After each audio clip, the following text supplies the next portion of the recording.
So thank you for being here today. I wanted to speak to you about impermanence. Interesting topic. And it felt very coincidental that this past week, as well as the week before, has been intensely crazy at work. The type of craziness that feels like 100 emails in your inbox, and then you have to do meetings, and then you have to, put your smile on and talk to your other inter-office coworkers, while still having another 1,000 things to do on your to-do list, while still having to read the emails and file the paperwork and get contracts signed. So maybe that looks a little bit like your work day, or maybe just life in general, just a lot of things happening simultaneously. It was really beautiful that also in this past week, as you may know, it was a celebration of the Dalai Lama's 80th birthday. And so in honor of that, he was speaking at the Compassion Summit, as well as there were monks that were creating and building a beautiful sand mandala, just as part of the practice that they do. And if you've ever observed a sand mandala being built, it's quite amazing. And you learn a lot in watching it.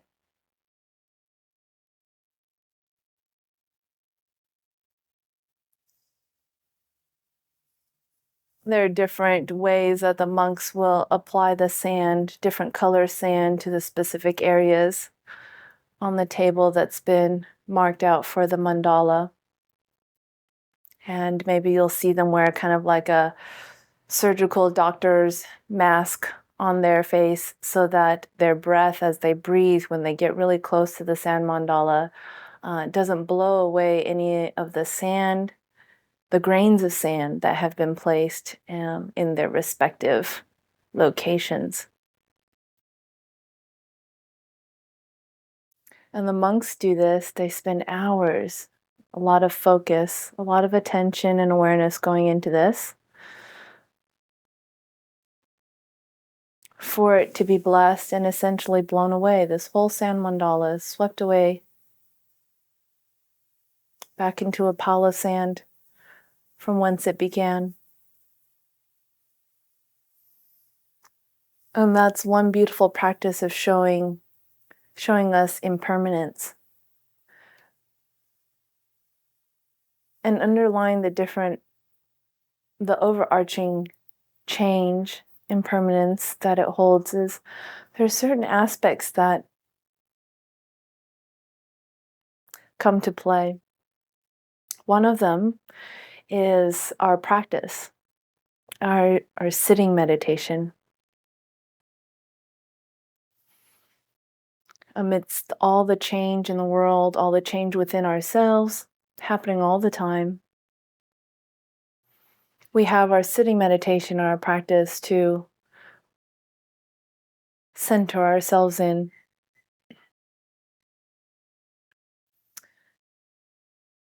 So you meditate once a day, twice a day is better, to help your system, your mind-body system, center.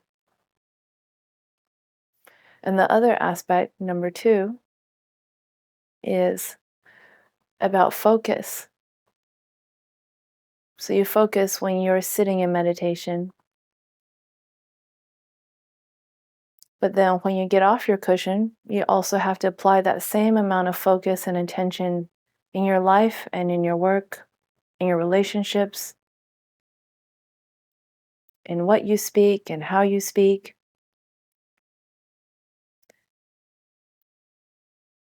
So that can take a certain amount of energy, but you cultivate the focus with mindfulness. And compassion, obviously, for yourself and for others. The third aspect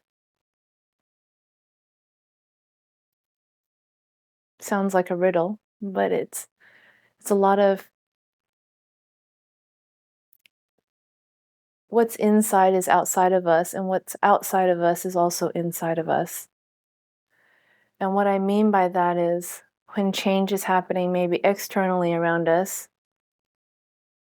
whether it's work, whether coworkers are leaving, new coworkers are arriving, a change in career completely, that there's also a relational change happening internally with us as well. And the same goes the other way. When we're having change internally, relationally, there will be things also shifting on the outside. Sometimes obvious, sometimes not so obvious. Sometimes the change that happens inside, has caused a specific difference within ourselves, and that maybe doesn't get seen until a couple months, a couple years later down the road.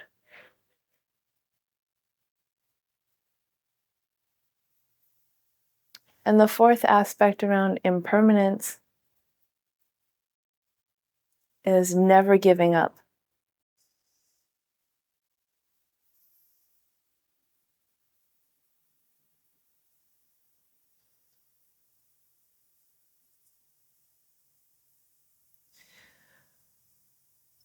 I once was looking through a magazine for one of the singers. I don't know if you know her name, Taylor Swift. And she was showcasing the inside of her trailer that she travels across the country for all the tours and concerts that she does. And on the archway of this her trailer on the inside, the doorway, it has a saying. It says, "Never, never, never, never, never, never give up." And I think it's a testament also to our practice, and when we practice in this world that's so full of change, and also we are changing so quickly too, that you can never give up. Have to always apply your best and your highest self no matter what. Even when you're tired, even when you're sick, even when you feel like you absolutely have no more energy. To have the mentality of never giving up, so that you're one of those individuals that if you're running a race or a marathon, that even if you have to crawl through to the end of the finish line, that you finish.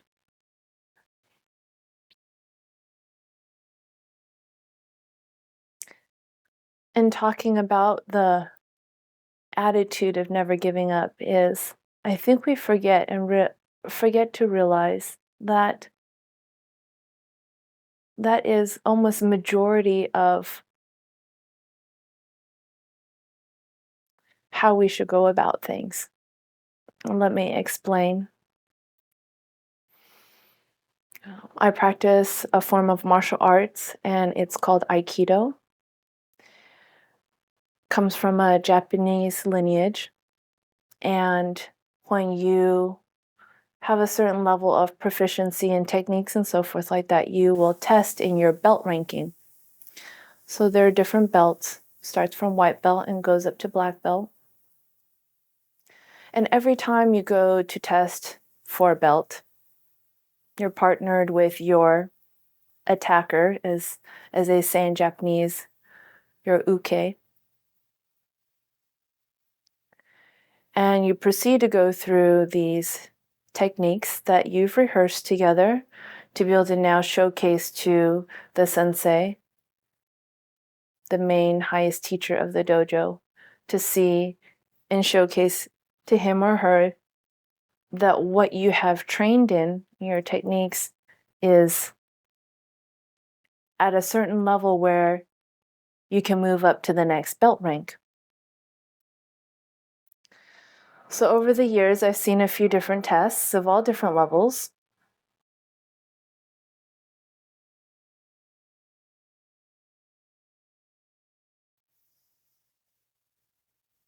And a pervading truth around that is no matter how much struggle there is in the test, no matter how challenging it is, no matter how nervous the person is taking the test, because everyone's watching you, no matter if you forget completely what you're supposed to do, if you hold that attitude of never giving up and completing your test, you literally have completed about 80% of the test.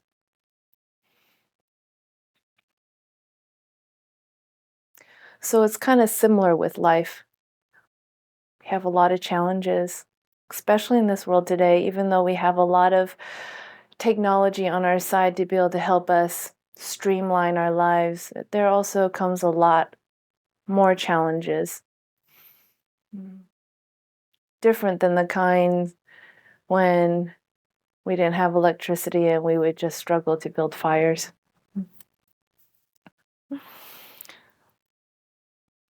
That it's even more important to cultivate the never give up attitude and mentality at home and when you go out into the world.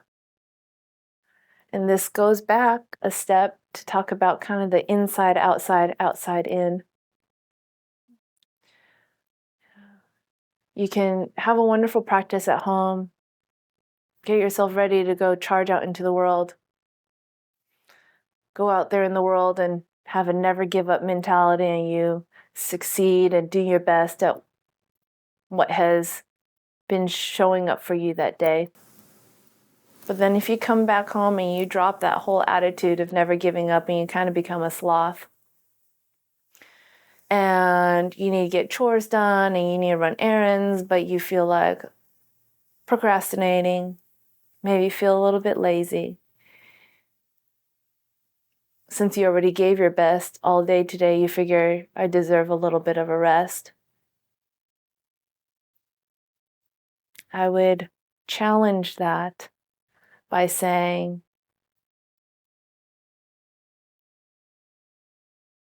that it isn't cultivating balance. If you are charging out in life and then you come home and you're a complete sloth and your house is a mess and your laundry is dirty, there's balance when you go out into the world like a warrior with a mindset of not giving up. Moving through all the things that arise that day and then coming back home and having that same mentality. Maybe not necessarily at that same intensity, but still having that attitude, keeping your life in order, your finances are paid, your finance book is balanced, your errands are being run, so that your outside and your inside are as close to reflection to each other as possible in order to cultivate that balance. And of course, it's an ongoing process. There's always going to be some little area in your life that starts to want to lean a certain way to go off balance, and you have to go over there and manage it and organize it and do what you have to bring it back into balance. And that's part of life, and that's part of impermanence. And there will be days when the whole structure of life, your outside life, your inside life, is just going to completely blow up. It's going to be like the sand mandala. You spent so much time and attention into laying down every grain of sand, every color grain of sand in its specific area. And one day it's going to be completely swept away, completely swept off the table. And at first you might,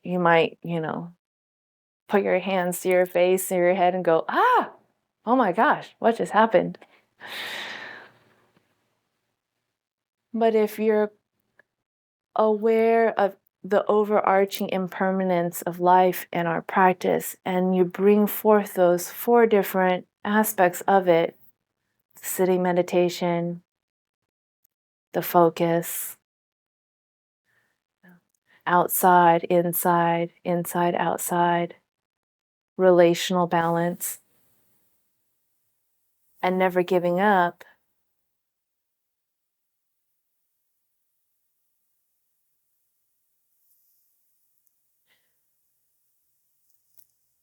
when that day or moment comes and your sand mandala gets swept away, instead of freaking out, instead of obsessing over it, instead of micromanaging it and trying to, sweep the sand back into its original place, maybe you'll look at the beautifully new swept clear table without your sand mandala and go, oh, look at it as another canvas of what you're able to create. Something new and different and fun.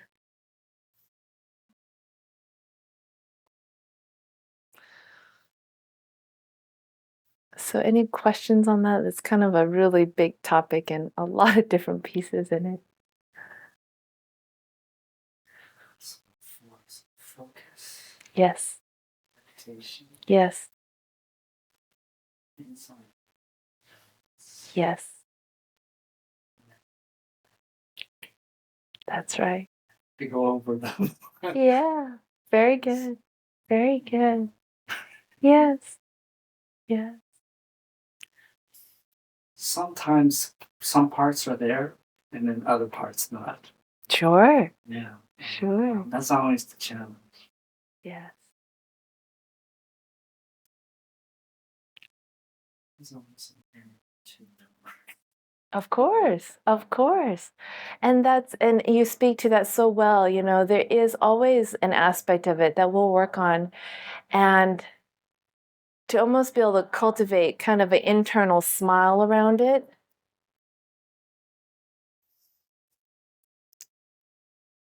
In the sense of really appreciating how life can be just so dramatic and so, do I use the word addicting, intoxicating? How about that?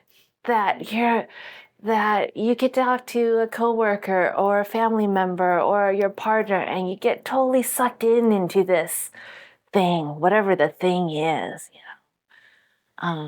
Drama's everywhere. and sometimes you'll be talking like, oh yeah, you get really into this, and then you'll have you play along for a little bit, but then you go, if you have the other four pieces, semi cultivating your life like a sitting practice, then you go back and sit on your cushion and you're like, oh, that wasn't that intoxicating, you know. But it's very, very much like a drug. Life is very much like that. And then we'll also see ourselves as others, you know. Sitting in the morning, I was running some errands, it was yesterday, waiting for the store to open because I was there just a little bit earlier. And some other people are hanging out. I was at the mall. It's one of those outdoors mall where you can have sitting areas outside on the bench. So I was sitting in this area because it's kind of in the shade. And of course, other people are hanging out too because it's, cooler in the shade. And I hear, the ladies going into some kind of drama. It's like, oh, and she and this and that. And, how she is with so-and-so. And I'm like, oh my gosh. I'm like, do I want to be sitting here for that? Yeah, you take a... Yes, very much. Oh, I have a question. Yes, okay. Question. Very good. How do you...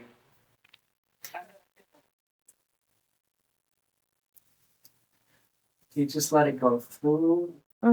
Frequently I'm doing this, and I don't know, that hasn't been all that effective. You just let it go.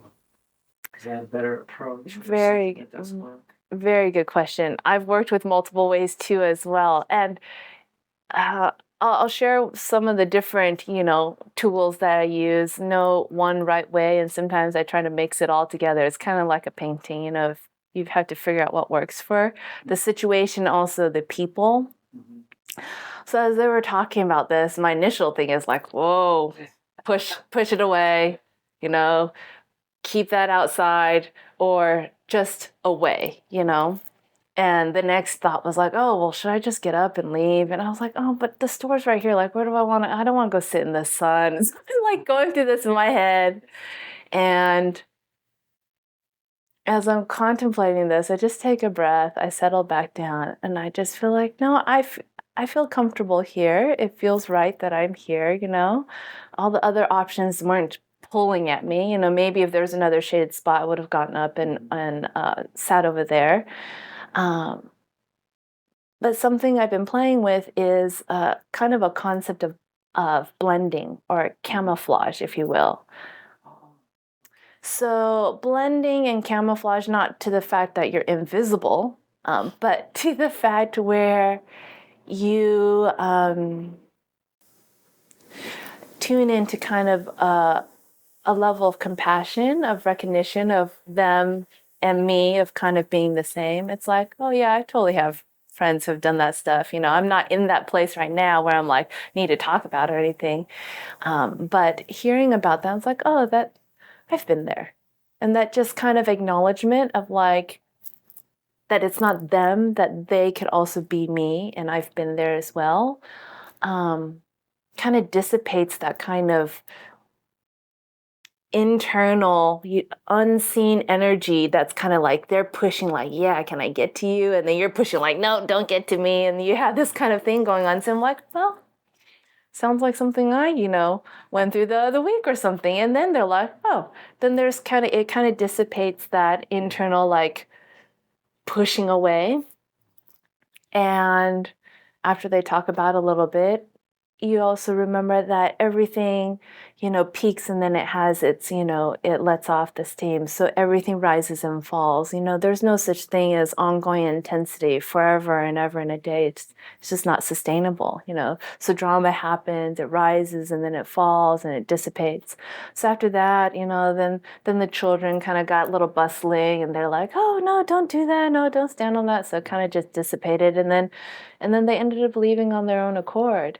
And so, because of our practice, we get very attuned and sensitive to others, individuals' energies, what their drama is, whatever's going on in their lives. And instead of going, whoa, not wanting any of it, just kind of being a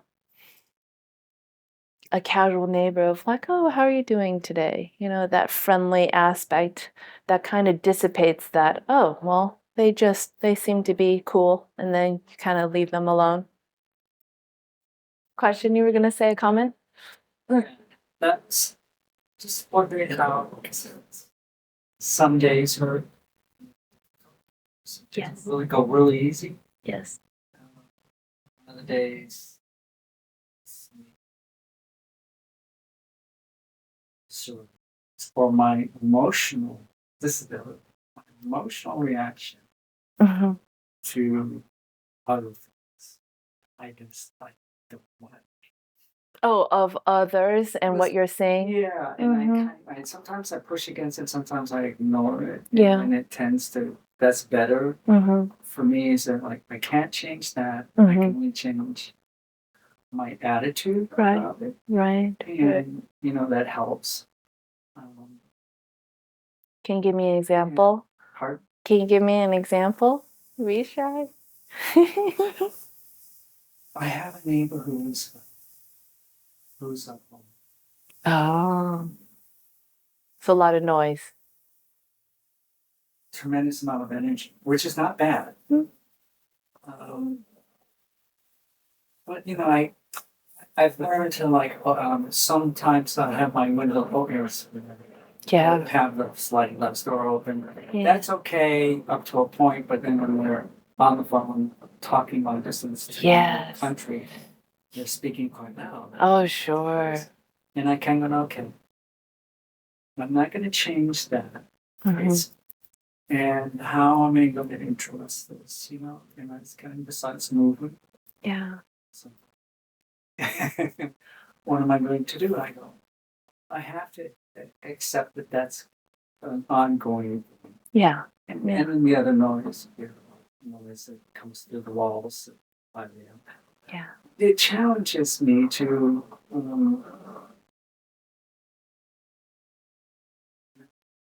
go with it. Yes. To go with it, because it's going to be there. And like, oh, this is so easy. If I can just get because everything else is fine. I have a place to live, I have food, work, other wonderful things. Yes, yes. So I constantly work on trying to be balanced. Yes. Yes. And I'm gone. Well, that's the other thing I started working. Yes, yes. No, I understand. Noise can be a sensitive thing, especially when, you're not actually cohabitating in the actual space, but it's shared space, Yeah, yeah. Yes. Um, so I'll give kind of the example of what my father-in-law does, because he's in his own place and they have neighbors next door. And it's not like an apartment, so it's upstairs, downstairs aspect, but they have, the neighbors have children. And the children are younger of age, so there's a lot of kind of screaming when they get kind of rambunctious, like very, very high-pitched screaming.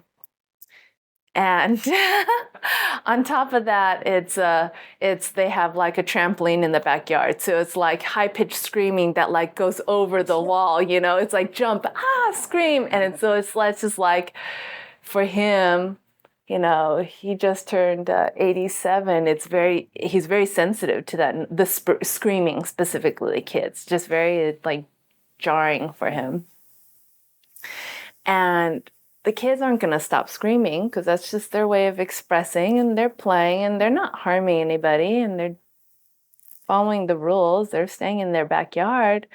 But it's been truly a struggle for my father-in-law to really work with this, because initially, the initial motion was anger, and it's like, rah, rah, rah, try to yell or scream, but anger, does not change that situation.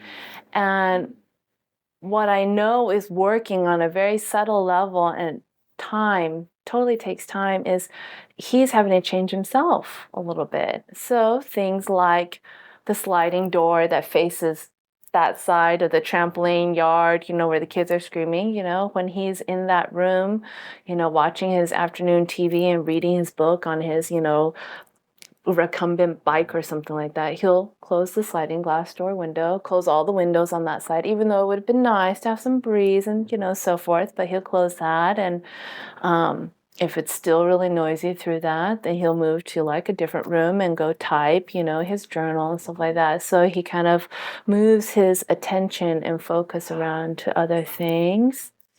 Yeah, so maybe you can. And then he has music. He'll turn on the radio, so there's like the music that he likes to listen to.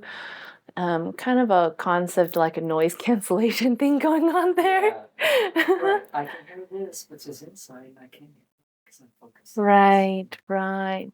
So maybe playing with those different things of changing your focus around within, inside. I'm not sure how the structure of your place is. And, if it's like the 5 a.m. things, I don't know if it's maybe earplugs. Maybe it's earplugs.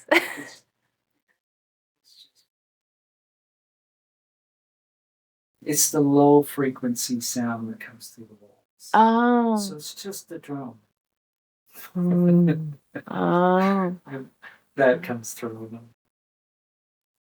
Yeah. Maybe a drum is good for me to hear for me. Maybe you can play some music. I don't know. I can listen to them. Oh, yeah. Okay. It's drumming all the time. There you go. Yeah, but I think just your awareness on it, just know that change is already happening. Sometimes it takes a little bit longer. Patience. Yes, and I think patience also brings up the other aspect is, I don't think I'm that great in the patience department, quite honestly. I feel like one step before patience that I really am still working on is tolerance. And I find that, just being able to tolerate, people's own individual expressions, the noise they want to make, the topics that they want to talk about, that tolerance level, to be able to increase that and work on that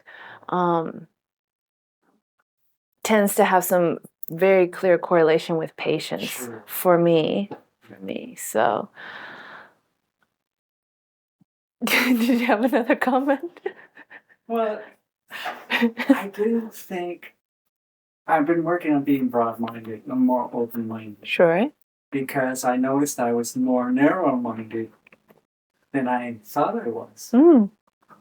I mean, I thought I was, and I recognized that. And it's time for me to kind of like work on that, because then I'm less irritated about all things that come in. Right. I'm more accepting of the way things are, because I'm not changing that. Exactly. And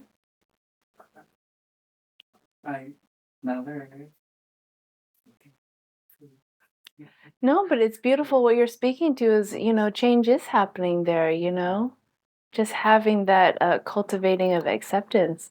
And so much so, going back to the world that we live in today, it's ever more chaotic and just a little bit crazy.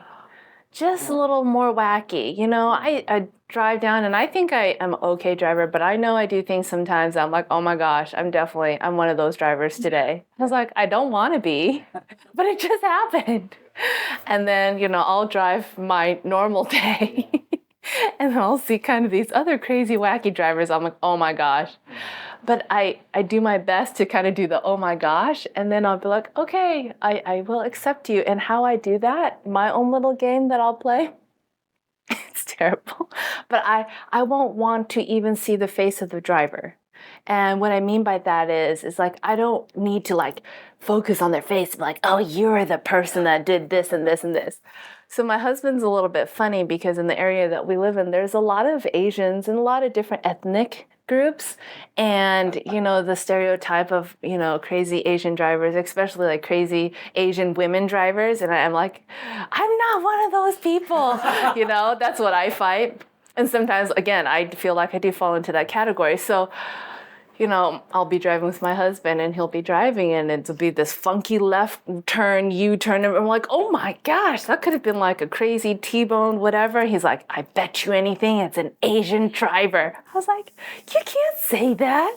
That's an assumption. He's like, I want to see who's driving. I'm like, would you stop already? Like, why are you giving that so much more energy? Like, it's the less you deal with it, the less focus attention you place on it, the less it kind of gets into you. I was like, absolutely. I was like, I don't need to see the face of the driver that just totally.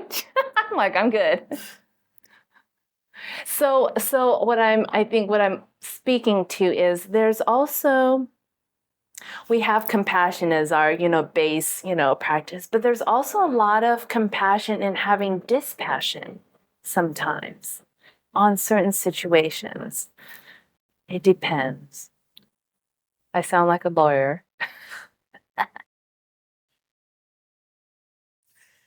Any last comments?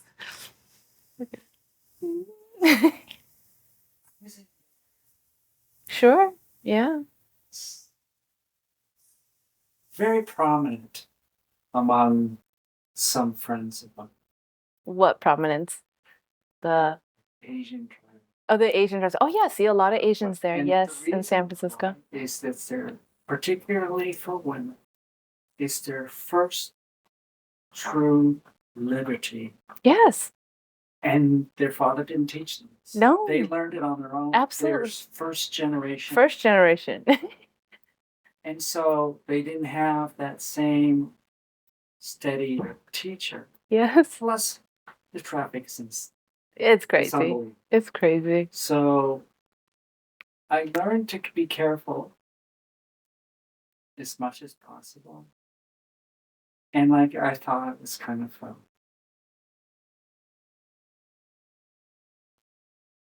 What I did occasionally, frequently I take a quick look, what's going on over there.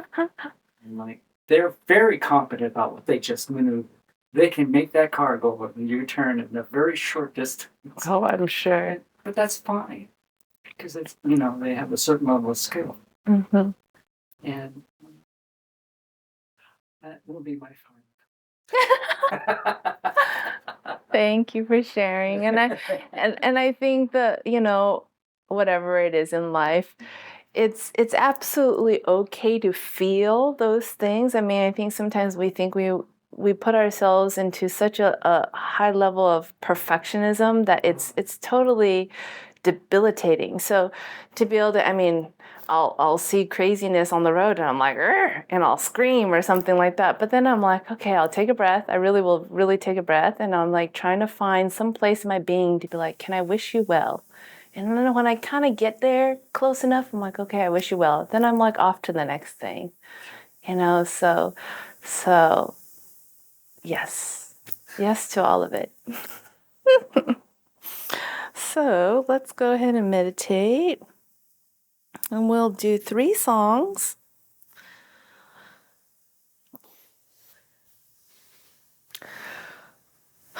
So impermanence,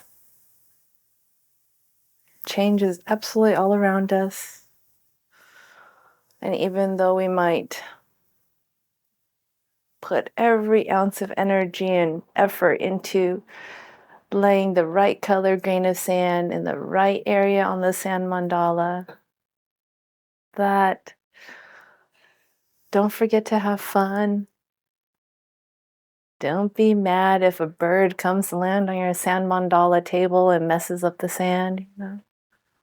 Instead of getting angry at the bird, maybe look at it like, oh, the bird came to bless my sand mandala and have an opportunity for me to connect with Mother Nature or something. There's always a reason for everything. Don't take everything so seriously. Even though we're always trying to do our best, don't forget to laugh and never give up. Ever, ever, ever. Thank you so much for coming today.